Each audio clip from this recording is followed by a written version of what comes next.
What's up, Flick Connection? This is Darren, here to help you get more out of movies, and today we're going to talk all about one of my favorite movies, Se7en, and how best to watch it.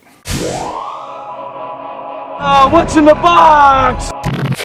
Now, Se7en is one of those movies almost everybody has seen, and if you have not seen it, you definitely need to watch it soon. There will be spoilers in this video, but not to start. To start, we're going to go over just some things that are really interesting about the production of this movie that won't take away from your experience, and they should add to your first, second, third, fourth, 20th time watching this movie. Then we'll get into some spoilers, and then towards the end of the video, we'll talk a little bit more about the ending and what it actually means. Now, for starters, if you've seen the movie, you probably at least picked up on the fact that it's got a really interesting, not just color palette, but just tone to the film quality, in that not only are there a lot of deep, rich blacks, the blacks in the movie and the dark, dark shadows are really, really dark and rich, and there's just a lot of contrast. If you watch it again, you'll notice there's more than you typically see. And now this movie was just shot on film, but they did a special process called a bleach bypass, which essentially allows the film to retain, or at least reinstates the silver that is naturally in the film before it's processed out, and that gives you this rich contrast that you normally wouldn't see in most movies. It works really well here just for the sort of dark, brooding nature of the movie. Additionally, it's raining throughout the entire movie. Heavy rain until we meet Jon Doe.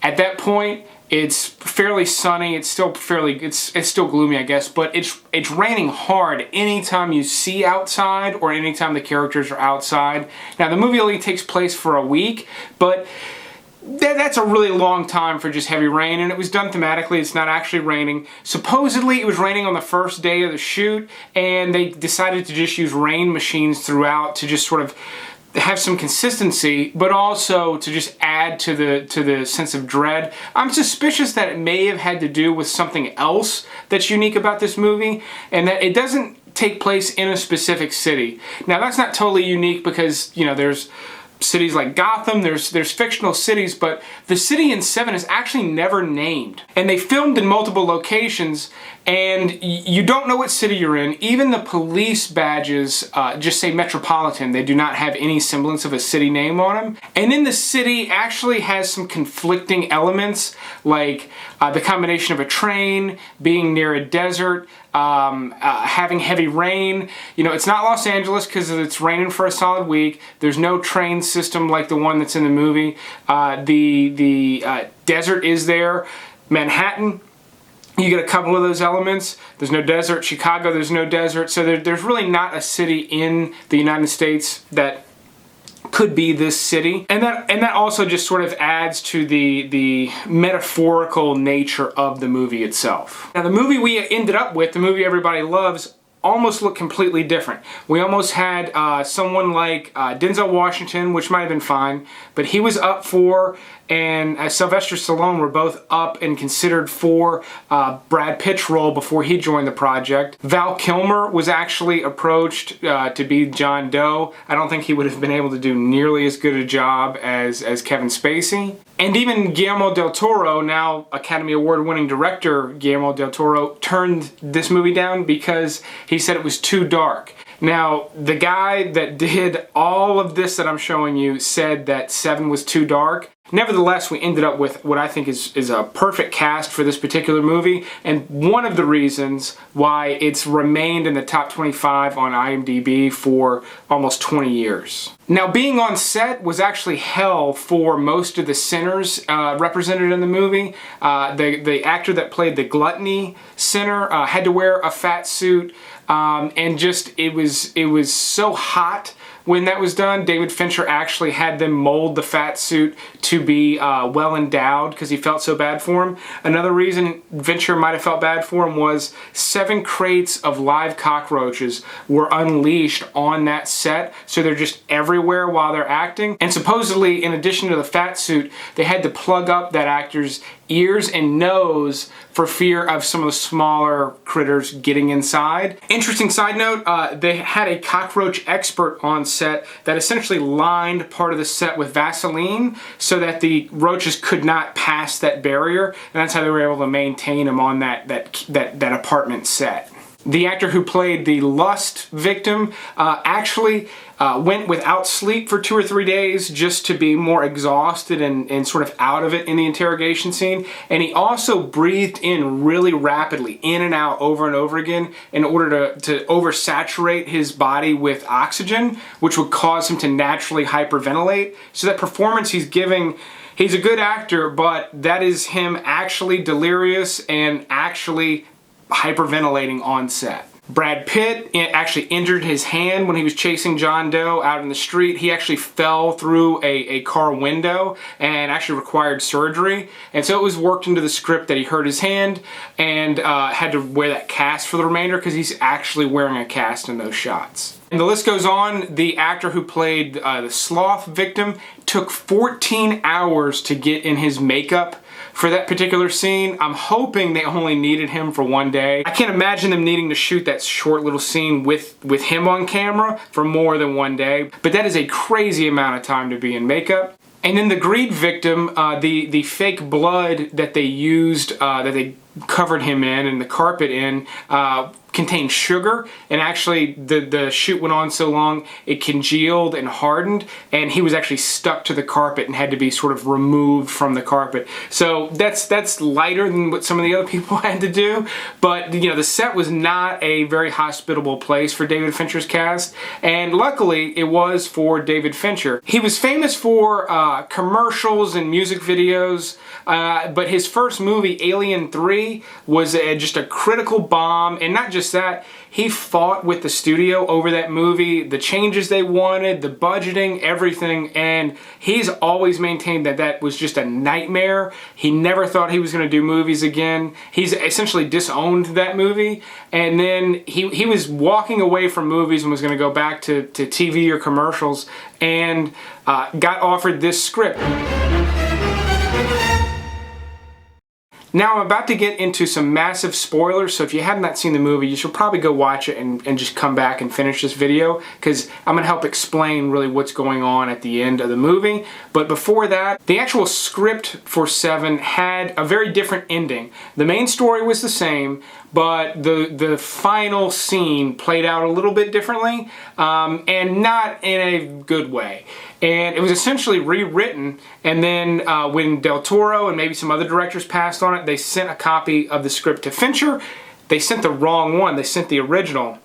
He loved it, wanted to do it, got Brad Pitt on board, and then the studio tried to change the ending before production, and Brad Pitt said he would walk if they changed it because he thought it was perfect. He was really wanting to get away from sort of the cheesiness of Legends of the Fall, so in this one he wanted to just really go hard and just have something really gritty, and he loved the I guess I'll say message at the end of the movie. We'll get to whether or not that's a message or not. Now, in the movie, they use a trick to acquire people's library records, and they're looking for specific titles to try to find this psychopath that's killing everyone. They want to try to profile him. That move, even Somerset says it's not technically legal. It was very illegal to do that when this movie was made. In 2001, after 9/11, the Patriot Act passed, and it was now legal to do this very thing that's in this movie, and it is used regularly. Speaking of books, the notebooks all over Jon Doe's apartment, every single one of them is filled out. It's all random stream of consciousness thoughts. It took 2 months for someone to write in all of the notebooks that you see there, and apparently the fee was something like $15,000. Now let's get to Jon Doe. Let's get closer to the end of the movie. When Kevin Spacey's revealed there, when this movie came out, that was a surprise. Now, I'm sure some audience goers just knew he was in it, but for most people, his name was omitted from the opening credits, so that was a surprise when you saw him. And we never see his face, nothing, the entire movie, just for that moment, that surprise. And he wasn't a huge star at the time, but he was certainly recognizable, so it was shocking to see him all of a sudden be the killer. As good an actor as Kevin Spacey is, it's unfortunate that nobody knew he was an actual monster back then. Nothing wrong with a man taking pleasure in his work. Now, as they ride out into the desert, there's a lot of high-tension scaffolding.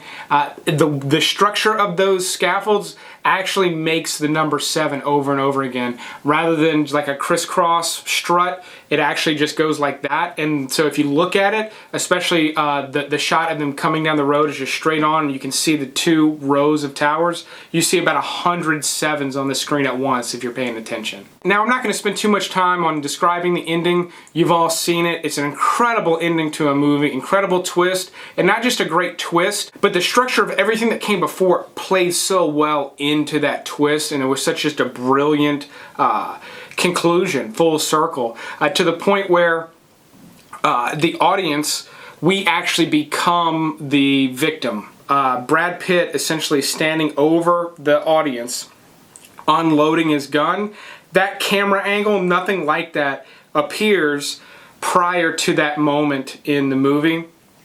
Up until the point where the box is opened, there was very straightforward camera angles throughout. There was a couple of interesting ones where you might see a reflection or something, but for the most part, David Fincher played it pretty straight without any real drama in the angles. And this was done on purpose because the original storyboards for the movie that sort of helped the production team that established some of the colors and everything had a lot of points of view that were in that style, that dramatic style, and Fincher did not want to do that. He wanted to take the camera back down closer to eye level and then switch to that at this moment in the movie where we now become the thing that wrath should be unleashed on, because that's really what Seven does. As horrific and dark and just gritty as everything is throughout the movie, we ultimately come around to a place where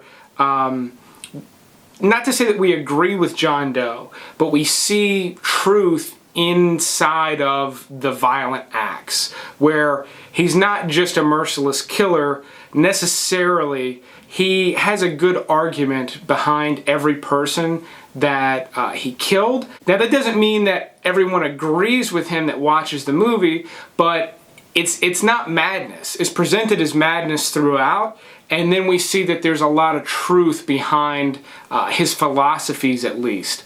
And then essentially we get the final sin committed against us, wrath. So I think that's just a really interesting way to sort of involve the audience and bring it around and completely turn the camera back around on us. Because originally, the movie was just supposed to end there. It was supposed to end right after Mills kills Jon Doe, and the studio made David Fincher. He didn't want to, but he just agreed, and I think it was a fair agreement. There's a line by Ernest Hemingway that Somerset says at the end of the movie. That originally was not supposed to be in there. If David Fincher had his way, it would not have been. It does kind of soften the end of the movie, and that's what it was supposed to do. Test audiences were actually responding negatively to it before it came out, and the thought was it's so good, but the negative response immediately, in a questionnaire immediately following a screening, might have to do with the fact that the movie was just so abrupt in its ending and so grim that it put everyone in an actual negative mood. So they really just rounded off that hard edge with that little Hemingway quote at the end. You could almost at home just stop the movie before that happens, but then you'd miss out on the credits sequence, which is great. The opening credits are great. That was just really cool of him to do. Those things cost money. You don't just put them in a movie for no reason. I think that is one of the signature credit sequences in history. It's certainly in like a top 50. There's so many great ones out there. As far as something as late as the 90s, because most of the good ones are really old, this is one of the best. If you've got recommendations for movies you'd like me to break down like this, please let me know. I will take your recommendations from there and consider all of them. I will keep making these videos as long as you keep watching them, but thanks for watching this one, and you will see me next time.